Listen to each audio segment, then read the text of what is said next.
So now let's talk about Emboss. Emboss is, again, fairly straightforward. If you've used any other programs that use or have Emboss, it works fairly the same way. It's the same idea. All we need to do is select an object and go to Emboss and choose, for example, here we have a sharp emboss or a blurry. The sharp will give us a sharper emboss. The blurry will just give us smoother edges. So I'll choose sharp, and you'll notice that I have these pretty much a highlight and a shadow.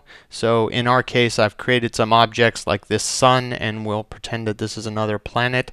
So I can just take this handlebar, and this handlebar is similar to the one that we have for our gradient fill, except I can't move this center. I can only move this outside piece, which pretty much when we spin it around, it controls the direction of the highlight and the shadow, and it also controls how large the embossing is. So the further I pull it out, the larger the emboss. If we go too far out, it breaks it. So I would try to keep it as subtle as possible. So all we do is just put it towards this sun, and you'll notice I have a nice highlight here.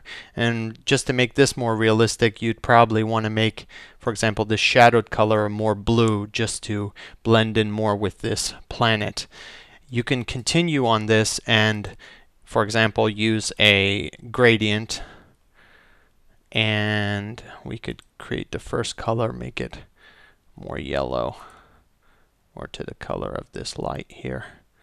So now we have the gradient handling more of this ambient light and the emboss handling more of this highlight.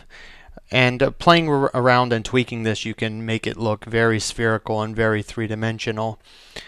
Only a few more things with Emboss. This offset pretty much controls how much of this edge is covered.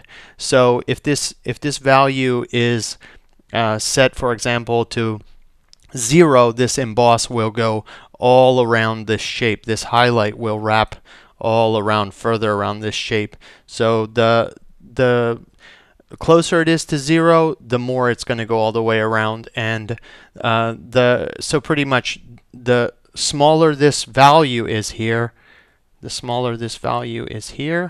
the more it wraps around.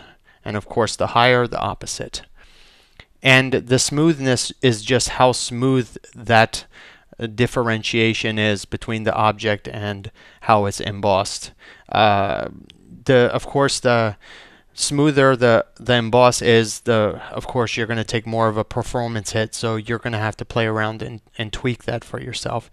But that's pretty much emboss. So next we're going to go back and we're going to discuss the free under outline, and then after that we'll use that to also learn about this landscape mode.